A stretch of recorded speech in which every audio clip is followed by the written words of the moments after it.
Instant Zest rice cooker review. I'm originally, my blog is TwoSleevers.com, and today I'm going to review this little, very cute, very adorable 8-cup rice maker. Let's get this out of the way. No one is paying me for this review. I bought my own little cooker, so everything I say is unbiased, which it always is. But in this case, I just want to make that clear. Okay, so you know how I do these things. When I want to show you an appliance, I show you some of the alternatives, and because I'm a gadget geek, I have a lot of appliances. I'm also a gadget geek, as you can tell from all these books behind me that are mine. They're Instant Pot, Air Fryer, and Keto books. So please check them out on Amazon. And no, I'm supposed to remind you, please subscribe to the channel. I hate asking for that, but you should do it. Okay, all right, so here's a rice cooker. Okay, you can make rice in a multitude of ways. So I grew up making it on the stovetop, and it was what I call idiot-proof rice. Twice as much water as rice, teaspoon of salt, teaspoon of some kind of ghee or oil. You should watch the ghee video that I have. And then, 20 minutes, and it was rice, but you had to babysit it a little bit. Then along came the Instant Pot. So what I have here is, let me tell you what this comes with so I can get this nonsense out of the way. It comes with this cup because, I don't know, it's a 3/4 cup American cup measure. And then it comes with this, even though I have 20 of these, I can't bear to get them away, so I have a whole, they're breeding in my drawer. Here is the 3-quart Instant Pot, okay? The 6-quart is about that much, and I don't have an 8-quart, so I can't show you that. And then this is this guy. So it's nice that they look like they belong to the same family, and of course it's a whole lot smaller. On the inside, this one has a stainless steel inside. This one comes with a little steamer where you can put veggies. And then it comes with a non-stick container. Now, before I get too far into this and forget, let me specify, there are two zests. One is a 20C, which is a 20 cup, and one is an 8C. The 8C does not have the saute feature, which I did not know. I bought it thinking I was going to make all of these things. It arrives, there's no saute feature. So basically, you can put things in there, it'll cook, but you can't saute onions or mushrooms or beef, ground beef or anything in that. The 3-quart does have a little more capacity. Is it significantly more? No, I don't think it is, especially because you're not supposed to fill this one all the way up anyway.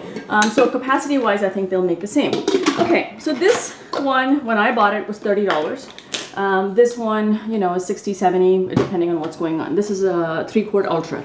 Let me show you a $200 plus rice cooker that I have. This one is a Zojiyoshi. It's a lot more expensive. It's a fuzzy rice, fuzzy logic cooker, which means it has a microchip in it, and that microchip responds to a variety of circumstances, such as how much water there is, has it been absorbed, and it knows that because of a temperature shift. Okay, in this one, for example, you can do white sushi, quick, brown, long grain white, quinoa, oatmeal, and cake, which is just kind of a bake function.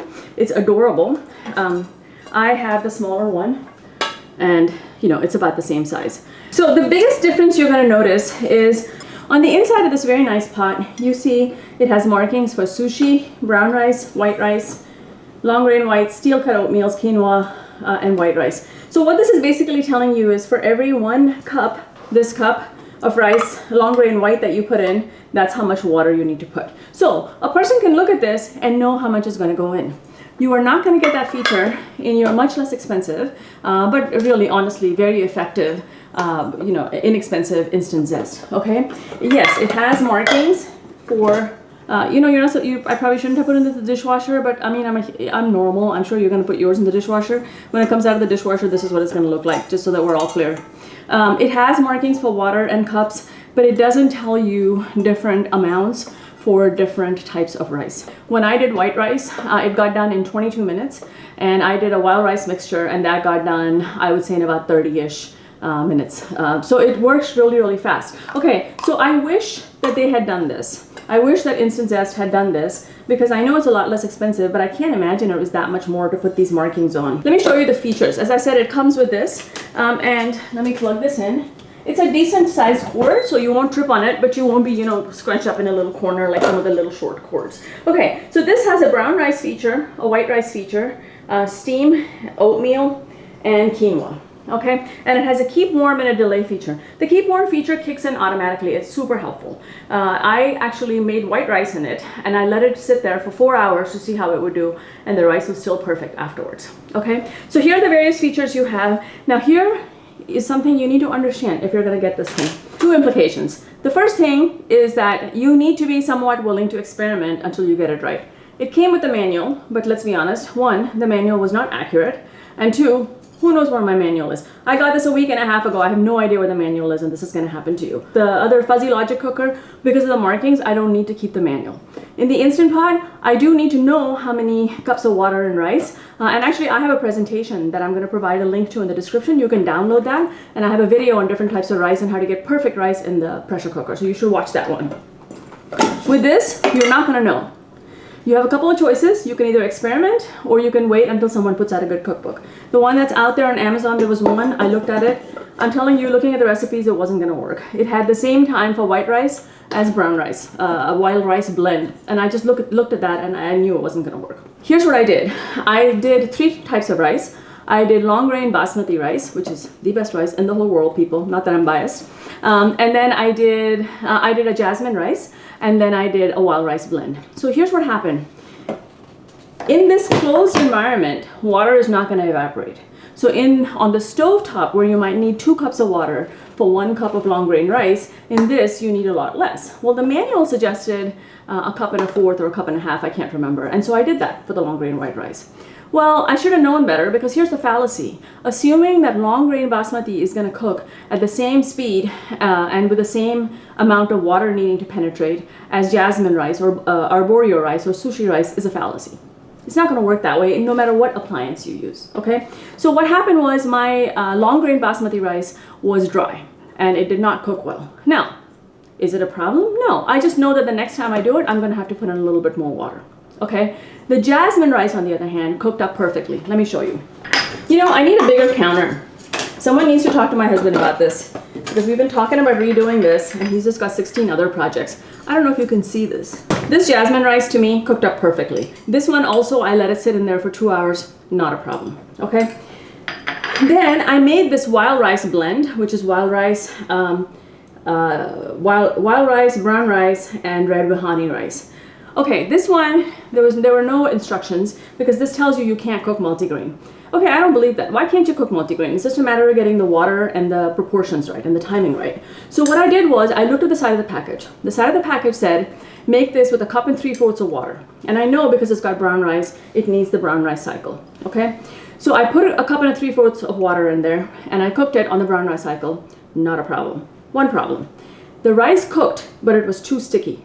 So in my mind, the rice grains should be separate, and they weren't, they were sticky. Okay, so what this tells me is, because of the lack of evaporation, I should not use what the side of the package tells me. I need to use a little bit less, which, let me be honest, I knew that going in. I was like, there's no way it's gonna take the same amount of water as cooking it on the stovetop. So essentially what you're gonna have to do is you're gonna have to be a somewhat confident either cook or experimenter. And you're gonna have to play around a little bit. And you're gonna have to look at that and say, this has brown rice, I'm gonna do the brown rice cycle. I see 3 or 4 things you should be aware of. It does not have a saute feature. It does not have markings on the inside. It treats all rice as though it were the same. So all white rice, it's the same white rice. I mean, come on guys, $30. So, you know, you can experiment with like a 50-cent cup of rice and waste it if you have to, or feed it to the dog. That's what I did. And then the other disadvantage, like I said, is it only gives you presets for certain items. These up and down buttons got me excited, because I thought that I could change the amount of time and change, you know, cook something for a little bit longer or shorter. That's not how it works. The buttons up and down are for the time, for a delay start. So for example, if I wanted to do quinoa and I wanted it an hour from now, or 50 minutes from now, or 40 minutes from now, I can set it to a delay start. This is the only use for this. So those are the things that I'm not thrilled about. I think they're all surmountable for the price. I think they're worth experimenting with, but you have to know that you're not just going to stick something in there and it's going to come out perfect the first time. You may have to experiment. Let's talk about what I like about it. It's adorable. It is so cute.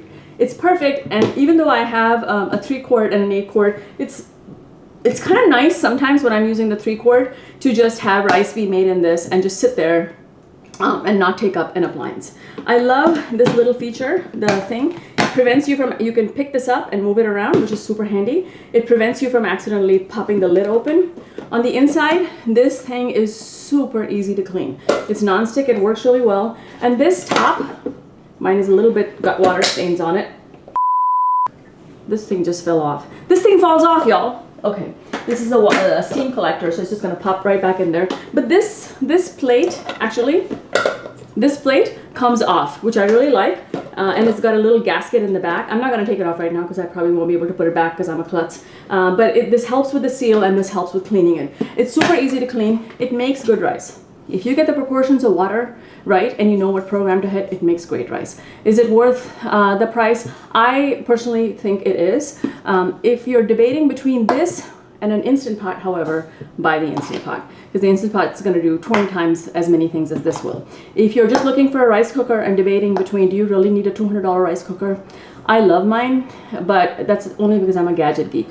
Is the rice any different? No. Does that one have more instructions and tells you exactly how much rice and water? It does. So a little bit of experimentation if you're willing to do. I think this is a really good rice cooker. Again, didn't get paid to do this review, but I like this little guy. Sometimes I donate the appliances I review to the local orphanage, but I think I'm keeping this one actually. I'm Urvashi, blog with TwoSleevers.com. Thank you for watching, and I hope that was helpful.